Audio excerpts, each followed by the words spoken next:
All right, welcome once again to PWP Nation. I'm Jay, and I'm here with a very special guest, acclaimed Hollywood actor and diehard wrestling fan. Ladies and gentlemen, let me introduce to you Nick Searcy. Nick, what's going on, man? Hey Jay, how are you? It's good Dude, to I'm get fan. it's good to be able to talk about wrestling for a little while. I usually don't get asked to talk about that. So Well, dude, we're going to talk about it all. And before we jump into it, I am on top of a mountain today. I'm on vacation. I'm loving life. I'm celebrating NWO week, just like any wrestling fan should be. But for people who aren't familiar with your work, because of course I was born in 1984. So as I was growing up, I've seen you in all kinds of different TV shows and movies. I mean, Justified is one of my favorite shows. The ongoing battle between Raylan Givens and Boyd Crowder just was such an insane show. But anyway, tell the wrestling fans today, like a little bit about you and about your career and sum it up for me. well, I've been able to make a living as an actor for about 30 years. It took me about that long to get started. I didn't really start making a living. I moved to New York and was an actor in New York for about 7 years in my 20s, but I really didn't get anything film-wise going. Did a lot of plays up there, but I didn't get any film work going until around 90, 91. And I had a pretty good part. I was in the South at that time, got a pretty good part in Fried Green Tomatoes where I played the bad guy. And that kind of put me on the map. And I've been able to sort of work since then. I mean, Justified is definitely a big highlight. But I've been fortunate. From the Earth to the Moon, the HBO series about the astronauts, I was able to do that, and there have been a number of Castaway with Tom Hanks. There have been a number of really high profile projects. I kid people, I don't work that much. That's because most people don't have really good taste. So most of the things that I do are really good. So That's an amazing thing. And there are parallels that I've seen in making your way up through the ranks in Hollywood and making your way up through the ranks in professional wrestling. you Now, bet. being a wrestling fan am I under the assumption you're a lifelong wrestling fan? And when did that start for you? When was like the time when you became a wrestling fan? Well, I was a wrestling fan since I was a kid. I mean, I was watching Johnny Valentine and Wahoo McDaniels battle it out in the Asheville Civic Center when I was in high school. And George Becker and Johnny Weaver versus the Masked Infernos. I mean, I go way back, Ooh. and for a long time I thought I might want to be a wrestler. And I actually did a little of it here and there, just fooling around, but at the end of the day, it was just like there was too much weightlifting involved and too much too much pain. Being an actor was a little more fun. So, but I have dabbled in it here and there. I was able to do a match with Matt Hardy, who's become a good friend, back in about 2014. I did a Ring of Honor pay-per-view with Matt, which was a dream come true. And so, I've been a fan forever. It's just part of my life. I watch it all. I mean, I flip through some of it, but I stay up on my, my wife calls it my soap opera, but I stay up on it. Yeah, I mean, that's pretty much what it is, in a lot of ways. And today we got the news. I'm sure you heard Terry Funk.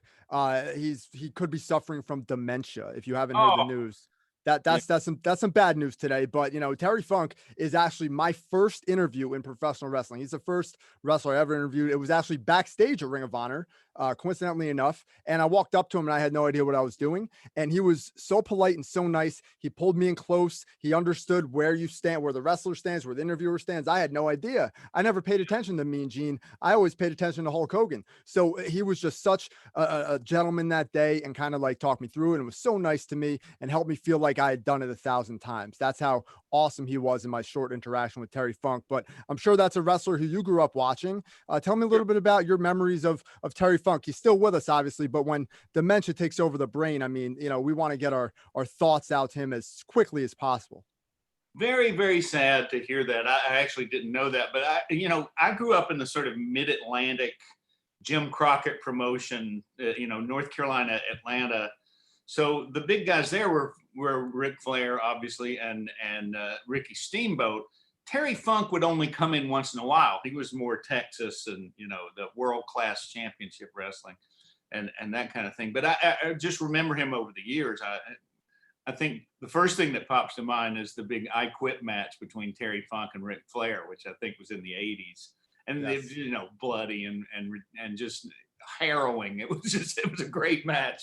But you know, Terry Funk was always just one of those guys taking the ridiculous bumps and being a wild man in the ring. And every time he showed up, it was like, holy shit, Terry Funk's here. You know, it's something crazy is going to happen. So I'm very sad to hear that. Yeah, and he's also starred in some Hollywood films. You know, he was in Yeah. Roadhouse, Yeah. that I can remember off the top of my head. Two of my favorite movies, Roadhouse and Over the Top with Yeah. Sylvester Stallone, the arm wrestling movie. And you know, we just want to send our thoughts and prayers to Terry Funk, all the positive vibes in the world, that somehow he can overcome this brain state that he's in. How many chair shots that guy probably took and landed on his head? It's, you know, Oh, yeah. unfathomable. And Well, now, that the pounding that you take in the industry is you pay a price for it at a certain point. yeah, absolutely. And now that kind of leads me to my next question for you, and to kind of go off that. Now, you mentioned the pounding that you take in that industry. I'm sure you take a lot of that same type of beating, maybe not physically, but mentally, as you would in the industry of Hollywood. You know, of my understanding, a lot of the entertainment industry in general has things that are in common. You know, whether it's music, whether it's Hollywood, whether it's stand-up comedy or professional wrestling. So as you've seen it throughout your life and being involved in such big Hollywood productions and working with some of the absolute greatest actors of all time, and doing things like that, where can you see the parallels between these industries, and how does the current state of pop culture in America and across the world affect those industries? Well, you know, it's all theater. That's what I've talked to, you know, people who go, "You're a wrestling fan," and they don't necessarily get it or whatever. They don't understand it. I go, "Well, it's really pure theater. It's like protagonist, antagonist. You get people involved in the storyline, and that's what brings the fans. And in some ways, it's more of a pure entertainment than, say, you know, making a movie, because you don't really have that immediate contact. You're not The emotional connection with the live audience. right. And that's what you get in wrestling and in stand-up comedy and live music and that sort of thing that you don't necessarily get in film. You have to imagine it.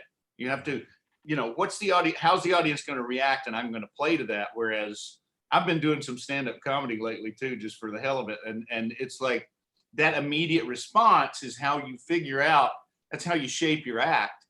And Matt Hardy and I were talking about this the other day, that the whole COVID thing, where, you know, the wrestling shows were like done in that Thunderdome thing that, you know, WWE doesn't. He said that there's no feedback. So you have to just imagine whether you're getting over or not, whether what you're doing is actually working. And so for about a year there, the wrestlers were having to act like, you know, film and TV actors do, where it's like the audience isn't there. You just got to imagine what you think they would want and do that. Yeah, and even stand-up comedians did that as well. Stand-up comedians I saw were trying to do their routines over Zoom calls like this, and it Yeah. just like, how can you do that? You're not getting that energy exchange like you mentioned. That's a really great way to put it. Now, one thing about the pro wrestling business that again I want to kind of stick to for a second before we jump into the current affairs of pro wrestling, kind of the Right. parallels between your time in Hollywood and the pro wrestling business. A lot of the storylines are based on reality, actual events, more or less storylines that stick out in our minds. You know, Yeah. real heat between professional wrestlers where the line is blurred between what's fact and what's fiction, what's reality and what's under the guise of kayfabe. So Yeah. being in a ton of over 130 films, directing, producing, writing, you've done everything. Does that pertain to some Hollywood movies that aren't necessarily put under the guise of nonfiction? Like when you're in some movies, do you think that some of the things that happen in those movies are actually what happens in real life, possibly behind the scenes, like real stories that actually happen, but it's not under the guise of a nonfiction type of production? Does that make sense? Yeah, I mean, I think it's quite different. I mean, when you're acting in a movie, obviously you're saying things that somebody else wrote for you. It's not necessarily a character that you chose for yourself. Somebody else chose that character for you to play. And I guess that happens in wrestling too. But to a certain degree in wrestling, you're kind of like using your own life in a way. And you can use that in order to get heat or not, or to get over or whatever. So I think some of the most interesting things that have happened in wrestling in the last few years, since kayfabe has gone away, they kind of have to use like if say somebody gets a DUI, a wrestler, it makes the news. It's in the papers. Today. The next Yeah, week today. on Raw, you'll see them called out for the DUI, which I think is like, that's kind of cool because, you know, you're having to blur the line in wrestling between, you know, the smart fans' vision of reality and making a believable storyline, even when everybody knows that it's all, the wrestlers are all working together to put on a show. So I think that's really the main difference there. Like, I'm not going to show up for a, you know, to do a part in a Tom Hanks movie, and they're not going to go, "We heard what you did last week. We're going to put that in the movie." You know, it's True. not, Yeah, true. True. But say there was like here's another way I can put this question, right? Say there's like a real life rivalry between two actors who are in the same production, and they almost have this, and this is what happened with, you know, Stone Cold Steve Austin and The Rock famously, is they were yeah. both trying to one up each other and trying to make sure that they were the top dog. Now I know, you know, obviously maybe it's the amount of lines. I don't know how that works, the amount of money you're paid per production. Is that like heat ever there? And do you think like producers and directors use that to their advantage if they know there's two actors that are kind of like have a feud? Maybe it's public, maybe it's private. Do you think that's something that goes through their head? Just curious. That's just something I thought of. Well, it could be. I mean, there's certainly, you know, I mean, you could take Justified, for example. There was certain, it wasn't like it was a feud, but there was a good natured sort of rivalry between, you know, me and Raylan and Boyd Crowder, you know, about, you know, which character is more fun or whatever, which one the audience likes better and that kind of thing. It's more good natured than it is like real.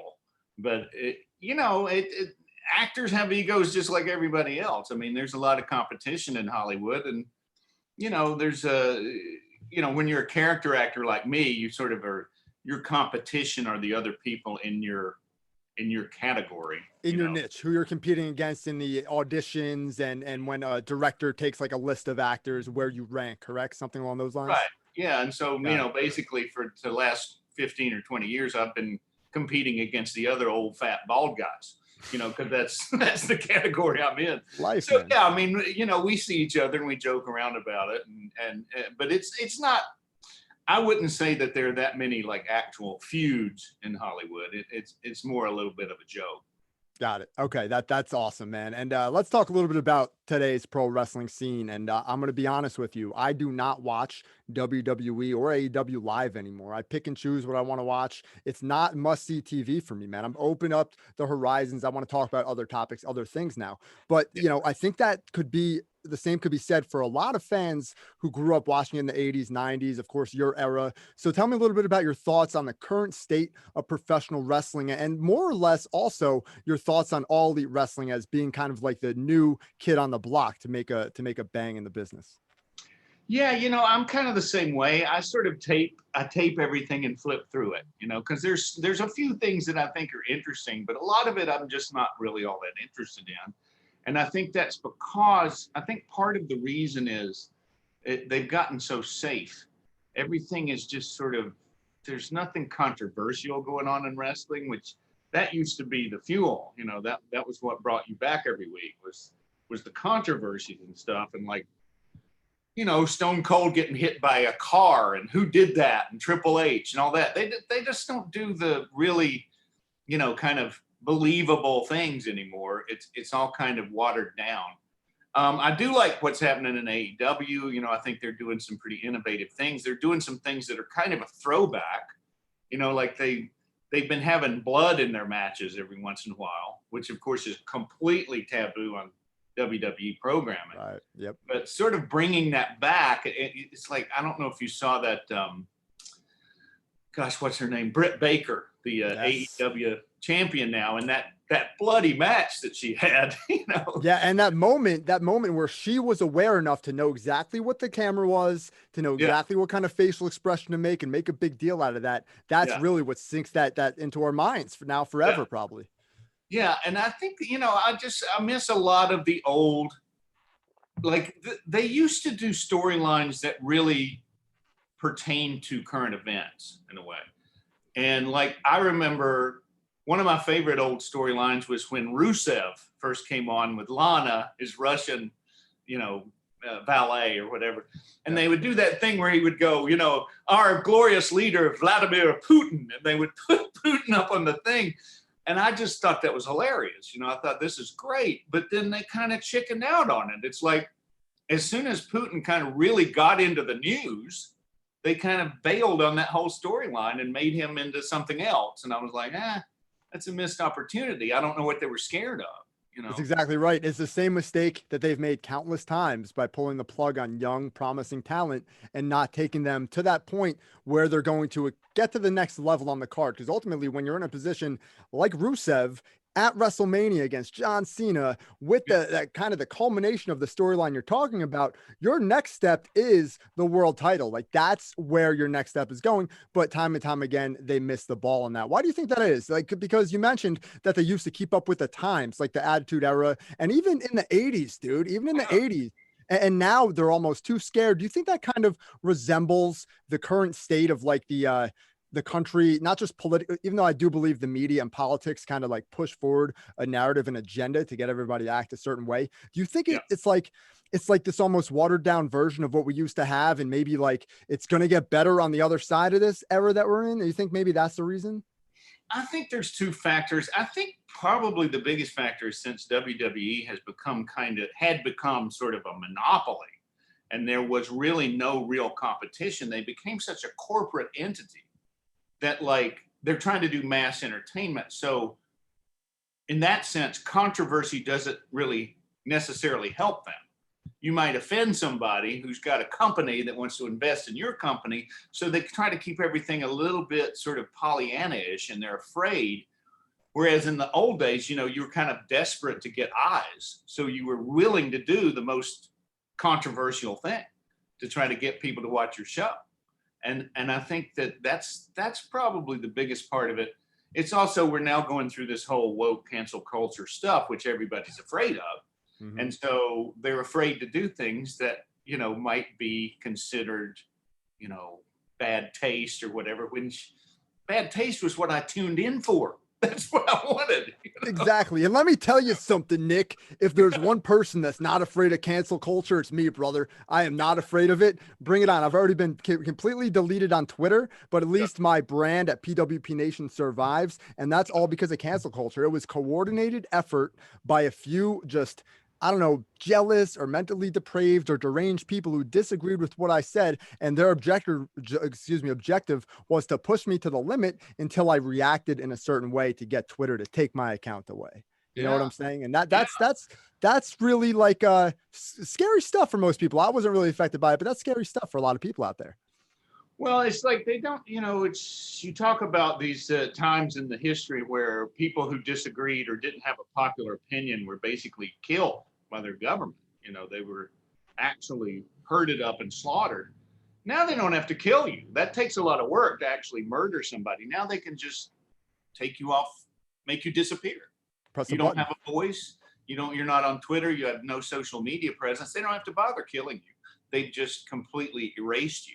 And that's the new tactic. And they could also turn you down too. They have like literally a knob, like a volume knob, where they can just turn your algorithm down to like however many people they want to see your content. So you'll fall within this specific range, no matter what. The only way you're going to make it out of that little range is if you go viral. And that's extremely hard to do, getting much more difficult by the day with how much competition's out there. Right. Absolutely.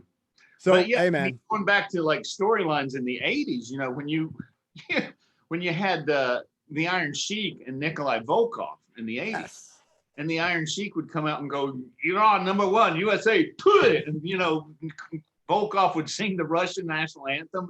Everybody would boo like crazy, and Hacksaw Jim Duggan comes out with the flag. I mean, it's like we don't see that anymore. It's globalism now. It's globalism. They're such a global brand. They don't want to typecast any different country or nationality, when in fact, in real life, as you're mentioning, there are rivalries there between these countries. There are rivalries there. And that's something that you can always use. You could even, in 2021, you could even make the Americans heels the way they did with Jack Swagger a few years ago. Well, yeah, I was going to bring that up because that was very interesting. That was a great kind of storyline with Alberto Del Rio and Zeb Coulter coming out and, you know, talking about immigration. And I think that what happened with that storyline is that they tried to make Jack Swagger the American heel, and he would come out and do that "We the People" thing. Well, what started happening is the audience got on his side.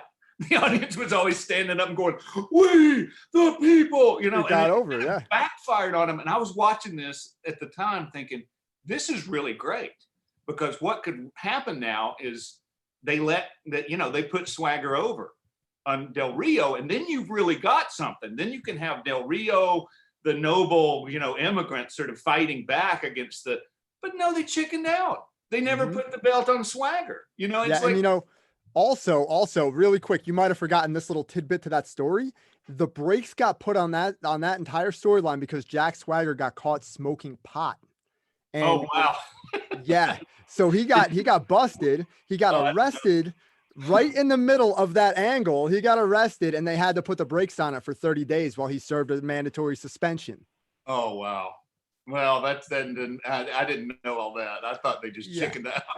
They kind of did though, because again, your point stands true, is they used the American angle as a heel, and We the People got over, and that was one of the most over things on the show for a long time, whether it was Zeb or whether it was Jack Swagger. That whole entire thing was over. But you're right, that's a storyline right now in America that's a hot topic. Yesterday I had the privilege of speaking to former NXT referee Drake Wirtz, otherwise known as Drake Younger. He had refereed the big WrestleMania match between Triple H and Stephanie McMahon versus Ronda Rousey and Kurt Angle. And he right now is down in Florida. He quit WWE, or got fired recently, because he didn't want to comply. Right. Was he the guy that didn't want the vaccine? Bingo. Yeah. I So read he about didn't that. Yeah, so he was on my show yesterday, and he was talking about, what he's doing now and how he's fighting human trafficking. And man, I just commend him a lot. So he's a great guy. I mean, he's just another dude out there that I just wanted to shout out. But we got a couple minutes left here, Nick. I don't want to take up too much of your time today, and I also want to make sure we can do this again in the future, maybe in like 90 days or so, something like that. We'll get together and we'll do another one. All right, man. Here's a question I ask all of my guests. And again, I'm going to put the preface on this. You've been through a ton of shit. You were an actor that fought from the bottom to make it to one of the top movies of all time. You were in the cast of award-winning movies, Best Picture. You've done a lot. Of course, Justified, one of my personal favorite cable television shows of all time. What is some practical real-life advice that you would give to anyone, whether they're a pro wrestler who's trying to get into it, podcasting, Hollywood actor, anyone who's trying to really maximize their time on this planet and achieve their goals? What's some practical advice you would give them? I think the best advice I could give would be to put yourself in a position where you can participate and humble yourself, and don't be afraid to do the lowest job on the totem pole. Because that was so many people that I run into, they want to figure out how to jump the line. They want to figure out how can I go straight to the top? They say, I want to be an actor. I go, well, if you want to be an actor, you should go do a play. You should go do something. You should go work at it. And the same thing with a wrestler. If you want to be a wrestler, you got to go do it. And that might mean that you're working in a low federation, some sort of some semi-obscure federation somewhere, putting the ring together. But that's how you learn the business. You got to humble yourself. And if you really want it, you go there, people will see your talent, and you work your way up that way, rather than trying to look for a shortcut. Love that, man. Love that. That's some great advice from somebody who's actually done it. Nick, you got anything to plug before we let you go today? Anything you want to say to your fans out there, or anybody in the wrestling universe? Well, you bet. I've got a movie right now that I released about 2 months ago on salemnow.com, and it's called America, America, God Shed His Grace on Thee. You can go find it at, there's a website for it at shedhisgrace.com, and people can go there. It's a really great, it's a movie about the Bible and the Constitution and how that's changed over the years, but it's also a comedy, and I do my own stunts, so. Oh, beautiful. That's great to hear. Nick, dude, thank you so much. Again, shedhisgrace.com. I'll definitely put it in the description below if you guys want to check that out. Nick, thank you so much. I hope this is the first of many face-to-face conversations we could have, man. Oh, yeah. Anytime. I love talking about wrestling, and I only have like one other friend. So anybody that I can talk to about it, I'll do it. Well, let's do it, man. Let's keep this going. Thanks a lot, my friend. All right. Thank you, Jake.